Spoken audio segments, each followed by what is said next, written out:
Hi everyone, Frank Demore here again with the last Chronicles of Planet Earth. Today is April the 5th of 2011. And if this is the first time here at the YouTube channel, I invite you to go to my prophecy site, which is www.bibleprophecyman.com. And once you're there, you'll see a link at the top of the page. You'll see the cover, the front, back cover of the book. Right below it is the link. You can click the link and you can download the documentary on Bible prophecy and current events for free. It's updated as of March 18th, 2011, so you have the latest information there. Plus, you'll get all the current information up to the week by going to the website.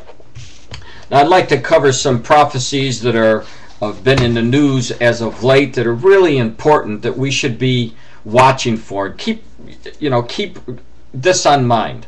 Jesus told us over and over again to keep on the watch. You'll see that all the way through the different Gospels of Christ warned, keep on the watch. And if he tells you to keep on the watch, you have to ask yourself a question. What does he want me to watch for? Well, you're never going to know unless you read the Word of God, the Bible. And in there, with all the prophecies, it tells you exactly those things that you should be watching for, because if he told us to watch for these things, we should expect that we are going to see him, especially in this generation, because this is the chosen generation to see Jesus Christ come back. We know that because the generation who saw the rebirth of Israel, according to what the Lord told us in Matthew 24, that generation was not going to pass until all of these things took place. So we know that this is the chosen generation without a question. Now I'm going to get right into it. The Jerusalem Post, they have an article today. I'm going to read this in case you can't pick it up there and when you freeze it at the YouTube. It said this: Israel using international climate to abandon a two-state solution. Well, first of all, you need to understand what it is we're looking for. The prophet Zechariah, under the direction of God told Zechariah that in the last days Jerusalem would be a burdensome stone for all the nations. And anybody that came across or come across Jerusalem or Israel would be cut into pieces. And we know that Jerusalem has been the center of focus for international governments for a very, very long time, and especially for the last couple of years, because the separation of the Palestinians and the Israeli state has been a priority for many of the nations around the world now. And what they're trying to do is to split Israel up, divide Israel, so that the Palestinians will have their own land and the Israelis will have another. Now, I'm sorry if I'm repeating myself for the people that have been coming, but we do have new people coming to my YouTube channel all the time, and this may be the first time that they heard it. So anyway, it says this: after new building approval, the PLO says the region headed for a bloody conflict. UN slams illegal plans. U.S. actions counter talks effects. And these are the subtitles about what the article is talking about, but you get the gist right away that the PLO is saying that there's a bloody confrontation that is coming, and it's coming because, in part, of ownership of this city, Jerusalem, and this is exactly what Zechariah warned.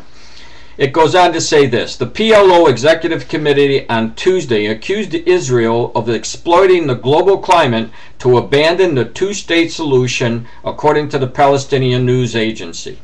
A statement quoted in the report cited on Monday approval of the 942 housing units in Jerusalem, Gelo neighborhood, as well as the approved master plans for several West Bank settlements.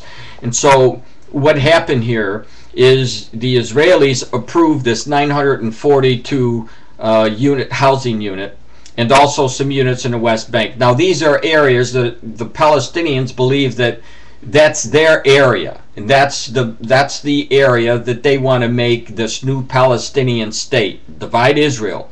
And so this is where the conflict is coming, and this is where the PLO is said that there's a bloody confrontation headed, because Israel is not going to give up this land, and there's ultimatums that are being set forth, and those are coming into September, as you'll see. It says this dangerous escalation is due to the failure of the quartet and the international community to stop Israel's ongoing aggression against the Palestinian people and their land.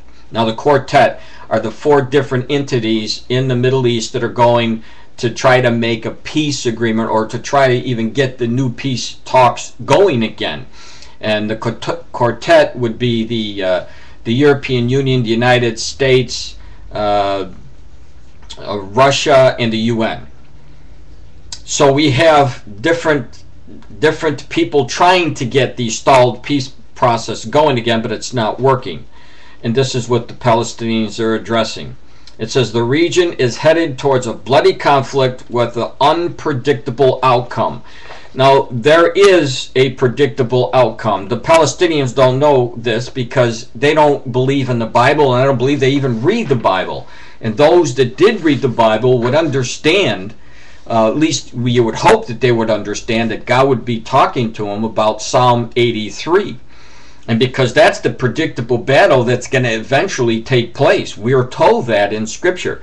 In Psalm 83, you will see that the nations that border Israel are going to attack Israel in the last days. And I believe that this is going to happen when they're calling for peace and safety, as you see they're doing right now. And this, the call for peace and safety, is found in 1 Thessalonians chapter 5, verse 3. And Paul was warned. He told them that when they call peace and safety, sudden destruction is going to come. So this is the time frame that this is all going to explode.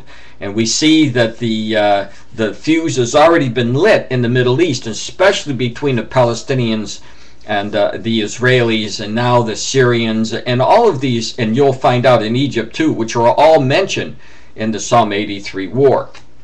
Now let me go on here. Here's another one. It says, standing against Israel tops Amil leader's agenda for presidential campaign. I'm going to put this up here so that you could see this. And now we're going to get into Egypt, because Egypt in Psalm 83, they are the Hagarites, or the Hagarenes in the Old Testament, but they are actually the modern day Egyptians. And we are warned in Psalm 83 that Egypt would unite with Lebanon, the PLO, the Hezbollah, which is in the Gaza Strip, in the West Bank, and Iraq, in Syria, and they were going to attack Israel in the last days. And like I said, I believe this is going to happen very, very soon, and because we see the call for peace and safety and the breakdown of the peace process. That Egypt was a friend, and they had a peace agreement with Israel all the way up until this past month, when the riots took place in Egypt. And now, as I warned before, I believe that the Islamic side, or the extremist, is going to take over Mubarak, who was friendly with Israel, and that's going to fade away, and they're going to make an alignment with the more radicals. And this is exactly now what we are seeing take place. And so we have one of the leader contenders to be the president of Egypt is now saying the following. It says, speaking in an interview with the FNA on Tuesday, Hassan announced his candidacy for upcoming presidential elections in Egypt to help establish democracy in his country and to materialize the people's demands.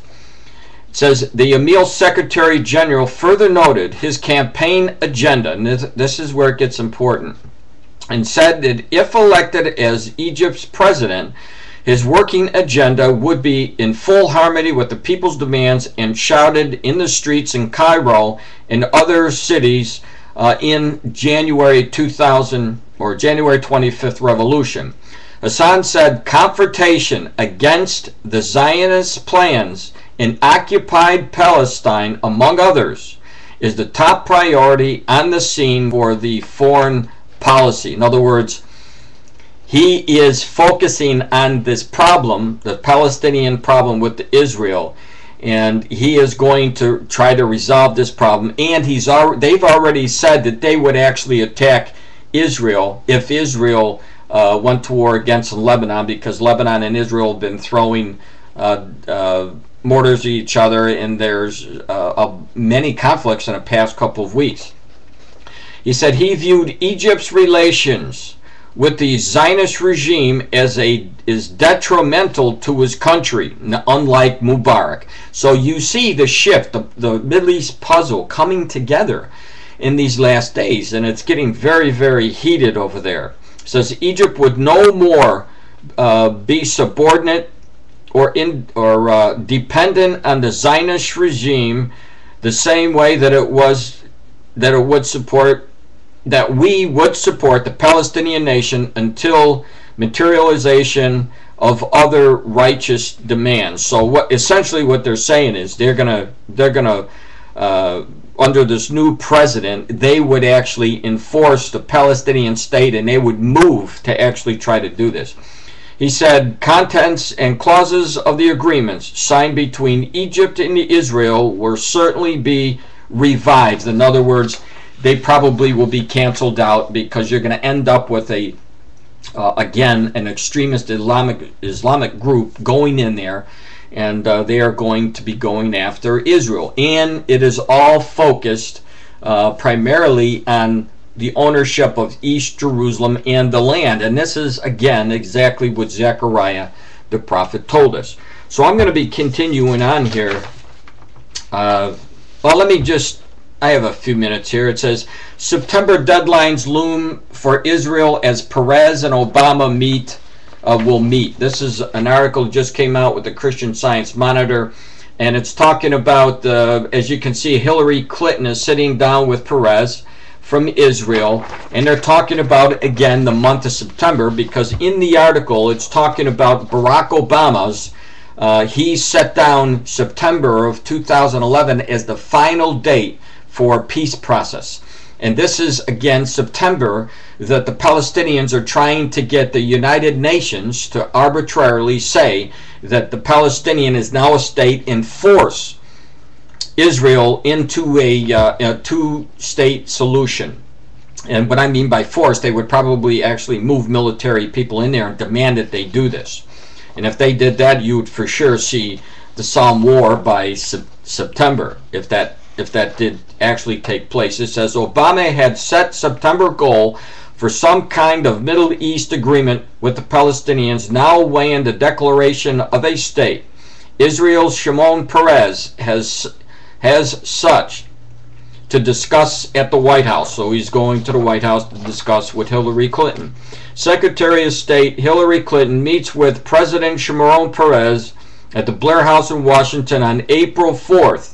Mr. Peres visits the White House Tuesday with two September deadlines bearing down on Israel, one from the Palestinians and one set from President Obama himself. So we have, again, the agenda by the White House pushing this two-state solution. This brings, again, in remembrance to the curse that will fall against anybody who comes against Israel or Jerusalem. And in Joel chapter 3, verse 2, we see that those who come against and try to divide the land of Israel will be destroyed. Now, it says here that this meeting took place in April 4th between Hillary Clinton and Peres. And if you'll notice, if you've watched the news, you've seen that there was 20 states in the United States that were inundated with major storms and tornadoes that swept across much of the East Coast, all the way starting from Kansas, the Midwest, going across into to the East Coast with torrential downpour, hail the size of quarters. And we know that these are byproducts of the Lord's curse against anybody who's coming against his people. So if you watch the news, you can make those links and connect those links, because these things are happening. So we're going to continue on with the next sign, droughts.